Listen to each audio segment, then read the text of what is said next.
it up before, right? These teams are now going to be swapping sides. So now Squirtle Squad is going to have the opportunity to do exactly what the Division just did and stop them early on in their tracks on the defensive side. Yeah, we are headed back to Cracked, and this could be the last game of Group A if the Division is able to walk all the way to the finish line. Again, it is important that the Division needs to get past Group A, but for the Division to win right here and for us not to play defense, I'm excited to see what they're able to do here going into the defensive side and show us a different version of the Squirtle Squad than what we saw in the very first round here, Vivid. All right, huge thing to go ahead and happen here in match number 2, Gurge. We kind of already talked about. We don't get it too far ahead of ourselves, but the first point, of course, is going to mean a lot. Whether or not we kind of go to a game number 3, or at the bare minimum, whether or not the Division will have at least an advantage kind of going into that game number 3. It'll be very, very interesting to kind of see how the dynamic kind of changes, right? If we're going to see some more of those kind of flank plays coming in, if they're just going to kind of run it up the middle, try to get some smokes down, try to throw bodies on the point, and how their vehicles end up playing on this first point. It's a great shout. Well, it's time for the game. Let's see what our attackers are able to do. One of the things that I usually mention with Cracked as well, I'll mention here, Cracked is very momentum based. Most of Warfare is, but this map in particular. So if the attack come out swinging right off rip, you can see point A go within the first 10 to 15 lives. Instantly already saw the same strategy as well. You know how I talked about it before, where Randy would kind of use that ATV to go up that right side and then put a respawn beacon down. Already saw the attackers kind of doing that, so they definitely agree with that one right now. And I feel like we're kind of seeing the same sort of grouping of players, right? Boom, right up there on the hill over to the right side, and then another set of attackers kind of coming in from the left. And I'm not gonna lie, some of them are kind of getting close, right? They're already getting close quarters onto this point. Yeah, we're seeing a lot more red in the kill feed this time around. And again, our teams have swapped sides, which means they've swapped colors. The Division now in red. The Division need to take this point and move on their merry way if they want priority pick, and they need to take all the points if they want to end Group A right here and be the champions. Here they go. You can see from up on high, you're right, they've kind of split into 2 sections and sandwiching the defense. They immediately are wiping this point out, and like I said, it's momentum based, and the momentum is on their side. The Division unstoppable on defense, and all of a sudden they look inevitable on offense. Look at your screen. It's just all red. Look at the point. It's already getting captured. They're almost halfway towards the capture right there. There's almost no green that can kind of stop this at all. This is almost a done deal already. Unreal. And again, it was just a perfectly set up attack. They had both angles correctly laid down, and then they just won their gunfights. They just outshot their opponents. And I think the timing as well looked a lot better from the attacking side here. This will be 100% a take of point A.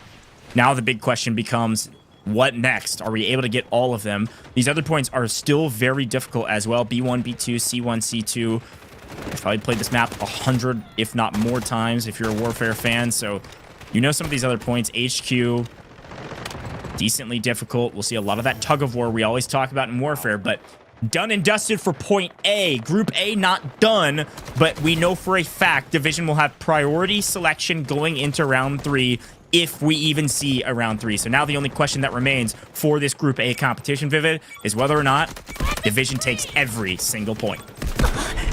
Yeah, that was crazy right there. I don't even think I saw their tickets go below like 160 or something like that. So they definitely had a great push right off the rip right there. Amazing stuff from them. And you know, B1 and B2 here on the second set of capture points. B1 is always a very, very tricky one. I feel like the head glitches that are kind of over there, that you can kind of step up on the boxes with the barbed wire that's there, make it very, very difficult to kind of push in. But you know, kind of trying to look at where all the defenders are kind of at, it looks like there's like very few on B1. Yeah. Are there none? Yeah, it looks like that this is a kind of somewhat classic strat with Cracked. I'm not a huge fan of it, but it does make some sense. Is that holding both of these points is going to be near impossible. So we call this the tug of war in Warfare, and the tug of war will start by essentially the defense giving, you know, one side of the rope to the attack. They're going to say, okay, you guys can have B1, we'll sit on B2. And if you do see a hugely aggressive push from B1 over to B2 by the attackers, sometimes the defense will also just swap sides with them and take it back. So instead of trying to slow them down, down. They're just seceding to B2 because they think they can hold it a bit better. Okay. Let's see what you're saying there. Okay, good stuff. We'll have to see if that kind of comes into play, but tank on tank action, right? I feel like this is going to be a big decisive battle here. You can see the attacking tank is already put down to about a quarter HP, and another shot kind of comes in from the tank right there. Going to be standing on what feels like its last leg as the push comes in from the defender. This tank is kind of, overstaying its welcome and somehow is taking a lot of return damage. Oh my God. What? Oh, okay. So first of all, a shout out to our defensive tank driver there. Was getting really aggressive and actually was winning that battle. The thing that the attackers had, though, is they had one single engineer doing God's work on the map, man. Was able to keep the tank alive to an iota of health, just enough for the return fire to take down our defensive tank. And this is going to be spelling disaster for Squirtle squad. As they're down a tank, the attackers now have a fully healthy tank, I would assume. And B1 long gone, and B2 probably soon to follow.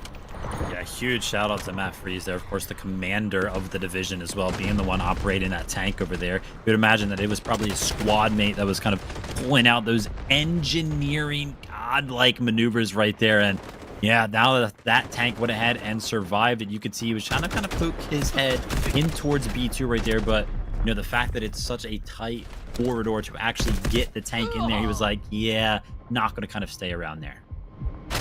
It does look like, I think it's Matt Freeze actually driving the tank for the attacking side. That's going to be the division's commander, by the way, also driving the tank. So Matt Freeze doing everything in between to make sure that his team comes out successful. And so far, so good. The division looking very, very strong. Now, they haven't touched B2 too much yet, just trying to set up a correct push. Unfortunate death there on main, but the attackers slowly but surely clamping in, hunting their prey. Yeah, you want to talk about the push. I feel like the all-in is kind of here, right? We kind of talked about how Matt Freeze poked his head into this point earlier on, decided to kind of back out. The tank actually found its way back in at the same exact time that the flank came in from behind as well after they went ahead and won that. So that seemed very, very synchronized on the side of the division. This B2 point is now almost at about halfway captured, but Ghost talked about it. Look at that. The tug of war. Somebody's trying to fight for B1. That's going to be thwarted very, very quickly. Yeah, so this is the other huge advantage that the attackers have. Because they traded out and won the fight against the defensive tank, they can actually just sit basically a tank and an engineer or two over there on B1, while the entire rest of the attackers swing over to B2. I mean, yeah, you're down, what, 2 players? You can shell with the tank, and the attackers don't really care about numbers right now. They're winning their gunfights, and they're going to win B1 and B2 and force this to go to at least to C and see if somehow, some way, the Squirtle squad can re-stabilize. This is unreal. Yeah, the division just doing such a good job at controlling pretty much everything. The early push, check. The vehicle game, check. The macro game in terms of, establishing or kind of designating where your resources want to be, check. Although that being said, goes right, we kind of thought that B2 was locked down for the attackers. The huge defensive push from the Squirtle squad, they've actually reclaimed it. Yeah, that's a great shot. There are moments of greatness. There's hints that maybe the Squirtle squad can do something in this matchup. This is a great retake with what looked like it was utter disaster. Now, our tank has gotten extremely aggressive. Our tank has now moved over to B2, trying to capitalize on the momentum that the attackers have. So Matt Freeze getting involved. I'm seeing a lot of red lighting up this kill feed now with the tank onto the map with green soon following after. So still a decently even battle. The defense able to get to this point a little bit faster than they would B1. So they're electing to just try to hold on here. I feel like right now, though, it looks like a lot of red is making a lot of progress. And yeah, that's going to be shown towards that progress bar right there. Oh, 2 vehicles now going to be established onto the point for the attacking squad. I still don't see a defensive vehicle kind of returning to the battlefield ever since that tank went down. So the points, they must be scarce for the Squirtle squad right now. And now the rooftops, right, they seem to be in full control of the division. The ground game seems to be in control. B2 is looking quite weak. I'm going to be honest. I know all these squads qualified separately, But the division is looking like a well-oiled machine. They didn't need time to get their chemistry going. I mean, the pushes are near perfect. The way they're setting them up from multiple angles, I suppose listening to their captains and their commander who's yelling out orders of when to go and how to move there, everything looks very, very well executed. And now you can see even on a flank in a hopeful hero play from the defense to just try to take back B1, immediately gets sniffed out. And all of a sudden there's 5-6 attackers back here completely taking control of the map. This is awesome, right? Competitive warfare. If I was playing a pub match right there and I would just went ahead and made a great push, got like 10 kills, picked up B2, and then I look back and B1's like, no, it's gone. We lost it, right? But no, they know. Goj knew this was going to be a strategy that they tried to employ, right? That tug of war, try to go ahead and go for B1. There was like 5 people on B1 ready to defend it from the Squirtle squad. They knew that was going to come in, and all of their efforts are rewarded. They go ahead and pick up the second set of capture points. One more set to go. Yeah, and again, with us not listening into the comms, I still want to give some creds to Matt Freeze because the commander is doing something right. You see Matt Freeze, again, he got really aggressive with a tank to go to B2 to try to help out his team and gain momentum back. But when he did that, I can only assume he told one of the squads or 2 of the squads, hey, I'm leaving, pull back. I'm going to bring the tank into B2, make sure they don't retake B1. And it was a great sniff of that route getting cut down quickly. So now we're on a C1, C2. Obviously, we've got kind of our hangar here on the left-hand side. This is an interesting one. It's one that we talk about a lot because you can technically blow it up if you get enough points to call in guided missiles and you get a couple of guided missiles on top of it. You can literally remove this point from the game. So we may see that from the attackers. Honestly, I don't think we'll even get there. The game hasn't been going very long, so I don't think they'll have enough points with a guided missile, but they will probably go for C1 first. Look at this. You can see set a lower here, right? Eyes on that tank. That tank has been around on the match for such a long time. You got to feel like the Squirtle squad engineers, they got to be rolling their eyes right now. They're like, oh man, the tank was so low. How did we not blow that thing up before? And now they feels like they got to deal with it, right? The pressure that is on their shoulders right now. Set the lower, going to be making big moves right there with the shield. Hey, look, we see some Saniva gameplay and operations, but you'll see it in Warfare too, especially if we get trench lines. A lot of these CQB positions with Saniva are very, very valuable to have that shield, but either way you look at it, a nice little win there, but we'll see if they can win overall. Of course, some map destruction will help us out, open some more things up for this building, but again, I think our attackers are prioritizing C1 for now. And they're getting a little bit of work on it, but now it looks like actually the tank is moving in and sniffs that guy out quickly. Tank shell to the face, that'll do it. Yeah, tank getting some value right there. It's really, I mean, hey, listen, you know, we got to tip our hat. The incredible gameplay here. But it's not that hard once you get a tank inside of a building to kind of blow somebody up, right? So, that's right. Picking up some easy kills right there. But as you can see, just, playing it so well, not getting greedy, kind of goes in, picks up 2 kills, realizes that he's taking a couple of rockets, backs out, goes ahead and lets the engineers gonna go ahead and work on the tank, and then boom, we'll go ahead and re-aggress and go ahead and find some more value out of that. The tank has just survived for way too long for them to be doing bad right now. No, 100%. I mean, this is insane value on your vehicles. We were talking about at the top of the show. You got to prioritize vehicle gameplay, either offensive or defensive. Be able to use this tank from the beginning of the game until now. Such a huge value add for the attackers. The division looking very strong. And again, what it actually looked like happened is they went for a infantry push over to C2. It's a nice take here from Bear as well. Infantry pushed to C2 while the tank moved to C1 with only one squad kind of lagging behind it. It opened things up a little bit. The attackers reset after being thwarted on C2. And a lot of folks came over here to C1 to try to take this hangar immediately. Now, I won't lie. We have seen some defenders kind of invest their time over towards C1, but I feel like it hasn't been that many. And to me, they're actually holding on to it for quite some time right now. Even though it doesn't feel like there's been like a huge investment from the defenders. Maybe I'm not necessarily seeing things properly, but no, yeah. It only ever feels like there's like 5 to maybe like 8 defenders at one time kind of towards C1 right now. Yeah, no, I think that's a really good shout. I mean, one of the things we'll see, again, I talk about tug of war all the time when it comes to Warfare because that's truly what it feels like. But for Cracked, especially on the last points of any map, the defenders, they spawn so close to the points that you basically always lose the war of attrition if you don't execute it flawlessly. And so it looked like the attackers were actually going to try to go for both at the same time. And finally, we see some value. A tank destroyer on the map here for the defense finally gets rid of Matt Freeze, I believe. out of his tank. Now, I will say, I can only expect them to pick up another vehicle here shortly. And, well, here's one of them. Bear getting into the mix with their tank destroyer of their own, and they have an IFV. Yeah, I think that was Wormy from the Squirtle squad right there, right? So you kind of talked about how good he is with vehicles. He was like, all right, listen, that tank, our engineers aren't doing it. I'm going to go ahead and take care of it myself. Kind of hops in the vehicle and makes quick work of the tank right there. So good to see Wormy kind of getting some momentum in terms of the vehicle game right now. And if you actually, pay attention toward the top middle of your screen right now, C1 is actually still in possession of the defenders. The attack side has not gone ahead and finalized the capitalization over there, even though it seems like to me with all the vehicle investment that's kind of gone towards that hangar, I feel like it should have happened. Yeah, no, I really like that shout. Something else you'll see top middle of your screen, it says urgent deployment time remaining. This is something else commanders can call in. This is a way for you to get back onto the map much faster. So, in Warfare, if you die, it takes a second for you to respawn. This kind of power up or boon that you can give as a commander, if you have enough score to call it, essentially allows you to respawn instantaneously upon death. So this is a huge boon for whichever side decided to use it. And so far, so good for the attackers. Now, I will say, it does look like they are going to get C1 for now. We are only down to 80 lives or so, 81 still counting, which is plenty to take C2.